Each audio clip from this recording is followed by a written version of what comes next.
Hello again, fellow podcaster, and welcome back to Pod Theory. I'm your host, Jason Cercone, and today I'm going to teach you how to produce a quality podcast intro.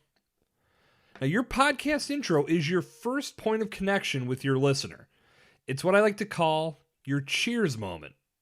Cheers has one of the most memorable TV theme songs of all time. It's often the first thing people think about when that show comes up in conversation. Now, your intro music, it doesn't need to be created by professionals, but you do want it to be impactful, you want it to be memorable, and you want it to serve several purposes.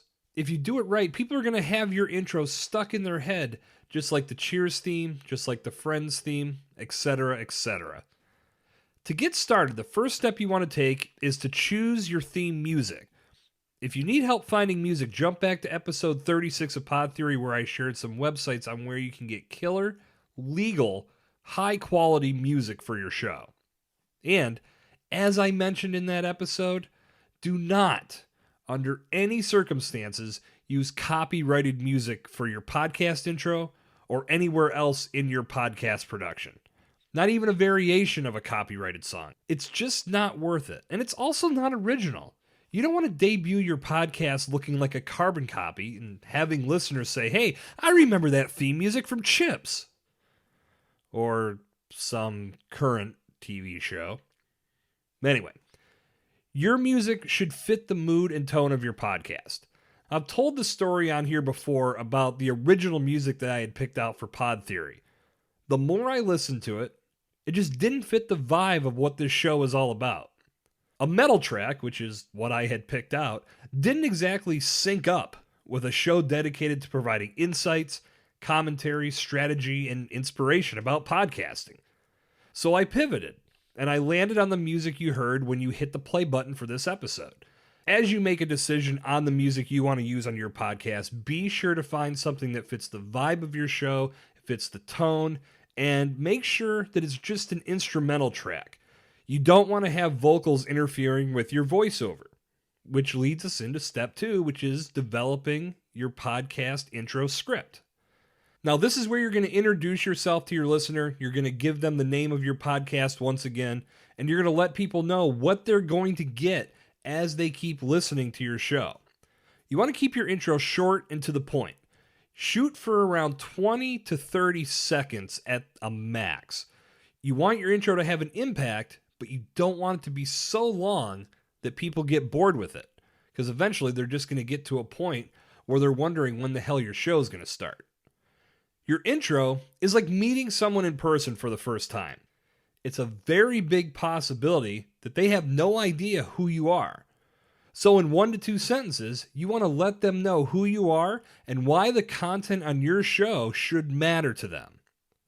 Next, you want to tell your listener what your podcast is all about. Now, they're going to get a taste of this from your show's name and a little bit more if they check out your show's description, but vocalizing what your show is all about, whether it be sports or politics or marketing or podcasting, whatever the theme and the main subject matter of your show is, vocalizing it is going to drive the point home.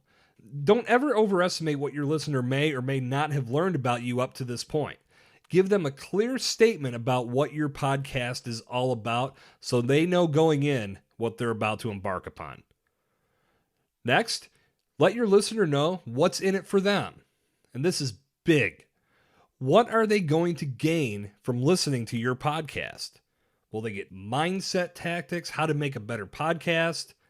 No matter what your show is focused on, people are going to listen because it's going to benefit them in one way or another.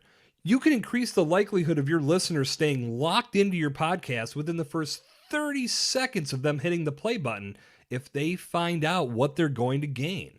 This is going to lead to increased subscriptions, more listens to future shows, and binging on past content to discover what they may have missed. Now that you've got your script ready to go, it's time to record the voiceover for your intro. I recommend reading this out loud at least 2 to 3 times before you hit the record button. It's going to give you an opportunity to hear how your script sounds out loud. It'll let you make any adjustments before you get to recording. And you can time your script so it doesn't exceed that 20 to 30 second time frame we discussed a minute ago. Now, after you read your script out loud and everything looks good, hit record. And once you hit record, you're going to want to read it multiple times. The more you read your script, the more comfortable you'll get with the verbiage and the more natural it's going to sound. Do as many takes as you need to truly nail it. If it were me, I wouldn't stop until I've done at least 5 to 8 takes. Now that number's not set in stone. But remember, this is the first thing anyone that tunes into your podcast is going to hear. So you want to make sure that you have all your ducks in a row, and you want to make sure that your production of this intro is as high quality as it gets. Now, if you want to take your intro to the next level, you could hire a voiceover artist to read your intro. Now, of course, this isn't necessary, but it adds a new layer of hype and excitement to your show. Think of it like having your own personal Rod Roddy introducing you to the crowd. You remember Rod Roddy. The Price is Right? The Bob Barker version? God, I keep dating myself with these references really bad.